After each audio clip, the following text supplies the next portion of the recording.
Olá, meus queridos, como estão todos? Espero que estejam muito bem.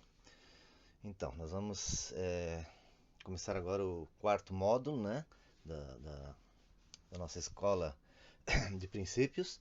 Então, hoje é a primeira aula desse quarto módulo, que é sobre seitas e heresias. E nós vamos falar das principais seitas e heresias, e hoje, especificamente, falaremos um pouquinho sobre as testemunhas de Jeová e um pouquinho sobre o mormonismo, sobre os mormons, tá? Então, queridos, no Monte das Oliveiras, já vou começando a aula, tá? Para não me delongar demais. No Monte das Oliveiras, achava-se Jesus assentado.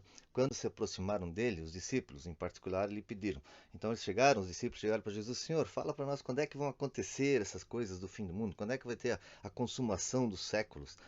E ele respondeu: Vede que ninguém vos engane. Vede que ninguém vos engane. Vocês podem conferir isso em Mateus 24, 13 e 4. É, Olha só, eu procurei aqui a versão mais próxima do original. Fale, vede que vocês não sejam seduzidos, né? E o que é isso? É prometer vantagem, exercer influência é, irresistível, algo, ou seja, aquilo que eu falei outro dia para vocês, né? Vender falar de uma mentira como se fosse uma verdade. Então, por isso Jesus fala isso. Olha, que ninguém vos engane quanto a isso. Que ninguém vos engane. Essas palavras de advertência do Senhor, que foram proferidas por ele aos seus discípulos, são advertência para nós em nossos dias. Os versículos que seguem falam dos acontecimentos do fim dos tempos e de como Satanás tentará convencer a humanidade, enviando muitos falsos profetas, né? Temos que estar atentos a isso, principalmente nos dias de hoje, né? Com essa mídia, com essa televisão liberada do jeito que anda aí, sabe? Muita informação dentro da nossa casa e muitas vezes informação mentirosa. E é importante identificar claramente o significado de seita e heresia à luz da palavra, né? A definição de seita, por exemplo, seita, definida como um grupo que se separou de uma religião estabelecida, caracterizando-se por grandes desvios ou abandono às doutrinas centrais, ou seja, a doutrina central foi abandonada, ok? Também pode ser definida como uma opinião, uma linha de conduta seguida por um grupo numeroso de pessoas, assim como já dissemos, e agora repito, está em Gálatas 1:9. Assim como já dissemos, e agora repito, Paulo falando isso: se alguém lhes prega evangelho que há que vá além do que recebestes, seja anátema. O que é anátema? É maldição. Então, se alguém tenta nos ensinar um evangelho que vai além do que já aprendemos, isso é maldição. Abra o olho. Eu vou citar um pequeno exemplo do que eu posso explicar para vocês sobre seita, né? Por exemplo, pega-se um texto, né? Atribui-se como a esse texto uma verdade maior da Bíblia, por exemplo, né? Como exemplo, eu uso o texto de Jeremias 17:5 que fala que maldito o homem que confia no homem, mas não é ponto ali, ele tem uma vírgula, uma continuação, uma explicação sobre isso, né? Não é simplesmente homem que confia no homem é maldito, não é isso, né? É, então, por exemplo, né, se alguém pegar esse texto, maldito homem confia no homem, e fizer disso o centro da minha doutrina, o centro da doutrina do que ele crê, quer dizer, o amor de Jesus já não é tão importante, né? Mas importante é o que homem nenhum confia em homem nenhum. Então, isso é um exemplo de seita, né? Se alguém é, desveredar por esse caminho, esse é um exemplo de seita. Continuando, né? Heresia. Heresia é definido como um contrassenso, refere-se à divergência em ponto de fé. Aqueles que promovem a divisão do Cristo, aqueles que negam a pessoa de Cristo em sua divindade e sua humanidade. Isso é uma heresia. Ah, segundo de Pedro 2:1, vocês podem conferir, assim como no meio do povo surgiram falsos profetas, assim também haverá entre vós falsos mestres, os quais introduzirão dissimuladamente heresias destruidoras, até o ponto de renegarem o soberano Senhor, que os resgatou, trazendo sobre si mesmos repentina destruição, né? Então veja, eu não estou falando nada de opinião minha, estou falando do que está escrito na palavra do Senhor. Bem, primeiramente agora então vamos falar rapidamente então sobre as testemunhas de Jeová. Um pouquinho da história, né? Charles Russell nasceu em um lar presbiteriano na Pensilvânia, nos Estados Unidos, em 1852 e morreu em 1916. com a finalidade de realizar estudos bíblicos, criou um grupo dentro da igreja que ficou conhecido como Torre de Vigia. Eu acho que muitos de vocês já devem ter tido a oportunidade de conhecer essa revista, né? Uma revistinha que as Testemunhas de Jeová distribuem quando fazem as visitas ao povo aí nos domingos, né? O qual começou a redigir sua própria interpretação das escrituras. Ou seja, esse Charles Russell começou a ele mesmo interpretar da forma que ele pessoalmente achava correto a interpretação das Bíblias. Então, ele começou a fazer isso. E fazer isso em panfletos e livretos, e começou a distribuir esses panfletos e livretos. O nome Testemunhas de Jeová, para eles, baseado em 43:10, onde fala, né, vós sois minhas testemunhas. Então, já vem aquilo que eu falei, né? Eles pegam uma passagem da Bíblia e usam isso como verdade absoluta. E o amor de Cristo fica de lado. Passou a ser usado somente, o nome Testemunhas de Jeová passou a ser usado somente a partir de 1931. Russell casou-se em 1879 e, após repetidas queixas de sua esposa por seus maus tratos, adultério e de diversos escândalos financeiros, veio o divórcio em 1913. Vejam que belo exemplo, né? O típico hipócrita, né? Faço o que eu digo, não faço o que eu faço. Mas enfim. E a Bíblia usada pela seita Testemunhas de Jeová foi escrita por ele, pelo Russell, e contém sua interpretação da Bíblia Sagrada, na qual foi acrescentando e refutando e deixando de lado trechos alegando ter ele autoconhecimento de grego, de hebraico, mas ele era um mentiroso, né? Mais tarde, quando foi confrontado diante de um tribunal, ele não conseguia reconhecer meras letras gregas, mas ele se dizia o entendido, que conhecia, que sabia, etc. E as testemunhas de Jeová, eles caracterizam-se por inúmeras predições que não se cumpriram, né? Por exemplo, eu já tinha lido muito a respeito disso. Em 1874, eles previram a volta de Cristo, para 1874. A Guerra do Armagedon, para eles, aconteceria em 1914. O estabelecimento do reino dos céus seria em 1925. E o fim do mundo, para eles, iria acontecer em 1975. Né? Entre outras coisas, né?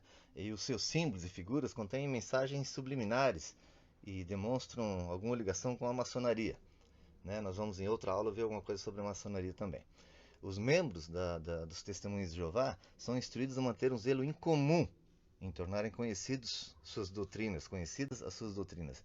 Dedicam-se à venda de livros e revistas de porta em porta e não comemoram datas festivas com seus familiares, principalmente o dia do seu nascimento. Então, eles acabam fazendo o que com isso? Eu conheço pessoas, tenho amigos que eram bem chegados, assim, sabe? E que convidava para o aniversário, eu convidava para o aniversário, eles me convidavam para o aniversário, e simplesmente pararam de comemorar aniversário, Dia dos Pais, Natal, não comemoram nada. Então isso provoca aqui um afastamento da família, né? Então veja como é que pode ser de Deus alguma coisa que afaste a família ao invés de reuni-los. Eles também além de não comemorar nem aniversário, nem Natal, o que provoca a separação das famílias, eles não doam sangue. Eu não estou dizendo que alguém precisa ser obrigado a doar sangue, mas eles são contra a doação de sangue. Se tem um filho que precisa de uma transfusão de sangue para sobreviver a um acidente, alguma doença no hospital, eles não o fazem. Eles vão deixar o filho morrer.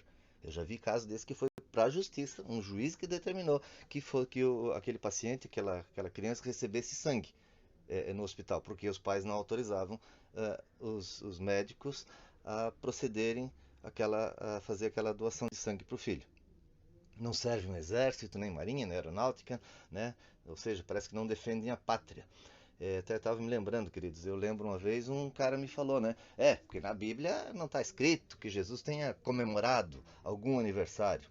Eu disse para ele, isso é verdade, de fato, realmente. Mas a Bíblia também não diz que Jesus tenha tomado banho algum dia. Então ele era um porquinho. Ou até mesmo fazer xixi. Eu acho que ele nunca fez xixi, porque também não fala na Bíblia. Então eles se apegam a coisas que não têm sentido, coisas infundadas. Eles também, algumas convicções deles, né? Eles não creem na Trindade, né? Deus não é trino, é Pai, Filho e Espírito Santo. Para eles o Espírito Santo é apenas uma força ativa, né? E muito furada essa teoria deles, né? Muito fácil de derrubar, mas não vale a pena em muitos casos entrar em discussão doutrinária, né? Eles negam a divindade de Jesus, né? Ou admitem que Cristo é um Deus menor, digamos assim, sabe? Mas uma vez eu falei, mas tu não acredita que Jesus é filho de Deus? Ah, acredito sim, assim como você, como eu, ou seja, eles põem Jesus no nosso nível, né? Eles não creem nele como filho de Deus que veio para nos resgatar do pecado. Eles também dizem que não há arrebatamento, que Jesus não vai voltar, né? Porque diante das previsões que fizeram, tudo, sempre erraram. Ah, me enganei aqui, vamos recalcular essa volta de Cristo e tal. Né? Então, eles não acreditam hoje no arrebatamento, que Jesus não vai voltar. Né? Não acreditam que a terra será destruída, não admitem a existência de inferno. Né? E outra coisa que eles acreditam que apenas 144 mil das testemunhas de Jeová serão salvos. Apenas 144 mil. Né? Hoje esse número, nem eles todos serão salvos então, né? Porque o número de adeptos é muito maior do que isso, né? Na própria igreja deles. Né? E como já falei, são contra a doação de sangue também. Bem, amados, vamos continuando. Eu vou falar agora um pouquinho sobre mormonismo, né? Sobre os mormons, né? Que é a igreja de Jesus Cristo dos últimos dias. Essa que tem perto da nossa igreja aí, esse templo bonito que tem ali. Bom, a história. Foi fundada em 1929 por Joseph Smith Jr., supostamente após receber uma revelação contida em placas de metal, que jamais foram encontradas ou vistas por outra pessoa. Ele diz que recebeu uma revelação através das placas de metal, mas né, não foi nunca visto ou encontrado por outra pessoa senão ele. Há várias versões a respeito. Numa delas, dois seres em pé acima dele, os quais brilhavam mais que o sol. Isso é o depoimento dele, né? Um dos seres chamou Joseph pelo nome e, apontando para o outro, disse: "Este é meu filho amado, ouve-o." O próprio Smith é que identificou os seres como sendo Deus e Jesus. Noutra versão, essas placas foram encontradas por ele, pelo Joseph Smith, após ter feito uma oração na qual perguntava a Deus qual era a igreja verdadeira. O anjo lhe teria entregue as placas e lhe dado a revelação para fundar uma nova igreja. E há ainda muitas outras versões que divergem entre si. Então não há uma coisa certa, um caminho correto na própria história deles, né? Várias versões que acabam se perdendo na sequência dessa história. Posteriormente, ele disse ter sido visitado pelo anjo Moroni em 1830 e publicou um livro com o título O Livro de Mormon, com linguagem paupérrima, muito pobre a linguagem desse livro, contrastando com trechos do livro de Isaías e Jeremias na linguagem, né? Joseph Smith, esse, se autoproclamou o profeta, se autoproclamou como profeta. Suas escrituras são constantemente modificadas e corrigidas, né? Seus líderes as modificam, acrescentando e tirando trechos segundo o entendimento de cada um.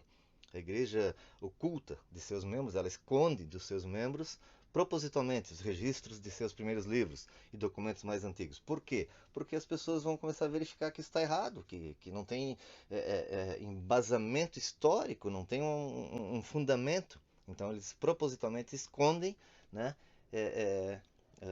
esses livros primeiros deles, assim, né, porque vai se contradizer com os mais atuais, né, eles vão mudando conforme o interesse deles, né.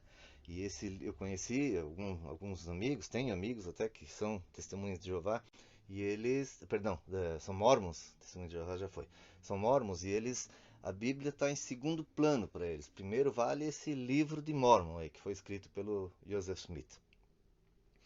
Bem, continuando. Ele também tinha uma pedra que usava como amuleto. Então isso já é antibíblico, é anticristão. Como é que vai ter um amuleto, uma pessoa que crê no Senhor Jesus? Ele tinha um amuleto para encontrar tesouros perdidos e trazer as placas de metal. A sua criação deu-se em meio às superstições.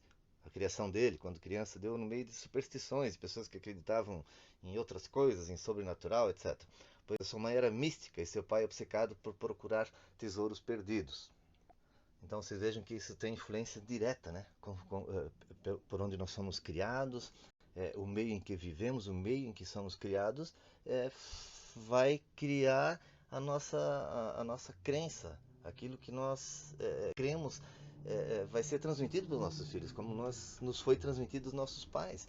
Por isso que as pessoas que às vezes tiveram uma criação diferente em casa, não no lar cristão, digamos assim, nós temos que ser gratos a Deus, porque tivemos a oportunidade de conhecer o Evangelho, a oportunidade de conhecer a palavra do Senhor.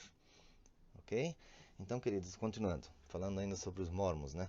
E eles têm algumas profecias, né? A volta de Jesus em 56 anos, contados a partir da criação da seita. Ou seja, de lá para cá, 56 anos, Jesus voltaria. Que a Lua seria habitada por povos de 1,83 m. Poxa, escapei porque só tenho 1,82 m, mas tudo bem, vamos para frente. Que seus inimigos seriam aniquilados. Mas o Joseph Smith, esse morreu linchado e morto por uma multidão que o arrancou da prisão em 27 de 6 de 1844, aos 38 anos. Ele era polígamo, tinha 27 mulheres. Então, olha que beleza de profeta, né? Ser arrancado da prisão e ser morto por uma multidão. A igreja dos Mormons mostra, assim, eles vendem uma imagem familiar bem cuidada, sabe? Destaca a união da família, elevados padrões morais. Essa é a imagem que eles vendem. Muitos de seus jovens são treinados para programas missionários, né, nos Estados Unidos. Realizam cerimônias secretas em templos especiais para membros que são dignos de habitar na presença do Pai Celestial, porque nem todos são, segundo eles. Esses membros são selecionados a partir de uma entrevista com um bispo que é o líder deles, né? Eles se abstêm de tomar chá e café, doam uma porção generosa de seu salário, trabalham gratuitamente para várias organizações da igreja e acreditam que podem tornar-se um Deus. Eles têm essa convicção, eles recebem essa doutrinação. Tornar-se um Deus, governar e povoar seu próprio planeta, com um bom número de esposas deusas. Dizem haver bilhões deles no espaço. Né? Uma mulher só irá para o céu se casar com um mormon. Perdão. Uma mulher só irá para o céu se casar com um mormon. Veja só. Seus rituais assemelham-se aos da maçonaria. Caramba, sou obrigado a dizer, eu acho que a maconha que eles fumaram estava estragada. E outra coisa, amados, apesar da igreja Mormon usar o nome de Jesus, eles negam a sua deidade, né? Para eles, Jesus não é divino. Dizem que Jesus é o irmão mais velho da humanidade. É o que eles apregoam, é o que eles ensinam.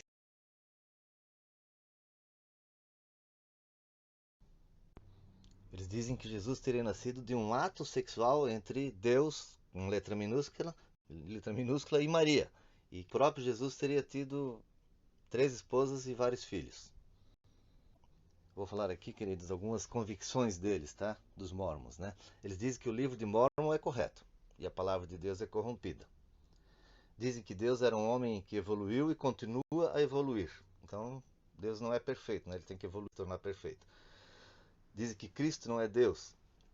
Dizem que a salvação é por obras e muito claramente nós temos visto que não é assim, a salvação não é por obras. Outra coisa, dizem que os mortos podem ser batizados e há chance de salvação após a morte. E há casamento e sexualidade após a morte. Então, amados, é bastante fantasiosa assim a doutrina deles, sabe? Mas, se nós fôssemos falar sobre isso ou sobre qualquer outra seita, nós teria muita coisa para se aprofundar, né? Mas não nos convém isso nesse momento, nós vamos já encerrando. Mas mais uma coisinha, os arqueólogos e historiadores buscam pelo mundo provas dos relatos locais, moedas, utensílios descritos no livro de Mormon, né? No livro que esse Smith escreveu, sem, contudo, achar nada, não encontram nada. Ao passo que são encontradas provas físicas dos acontecimentos e personagens bíblicos em todo o tempo. Nós sabemos disso, né?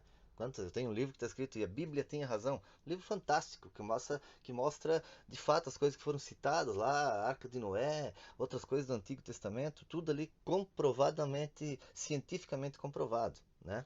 Então, alguns historiadores afirmam que todos os relatos do livro de Mormon são invenções desse Joseph Smith. Ok, queridos? Já falamos mal de um monte de gente hoje, né? Mas tá bom, amados. Espero que todos permaneçam bem até podermos novamente nos encontrar. Parece que os cultos aos poucos já estão sendo liberados. As nossas escolas ainda não, mas em breve poderemos retornar e nos vermos pessoalmente. Eu oro ao Senhor para que todos fiquem bem e que a poderosa mão do Senhor esteja sobre todos os meus alunos, minhas alunas, abençoando-os e protegendo-os, juntamente com toda a família de vocês. Assim eu oro e peço ao Senhor, em nome de Jesus. Amém. Beijo carinhoso a todos. Até a próxima, meus amados.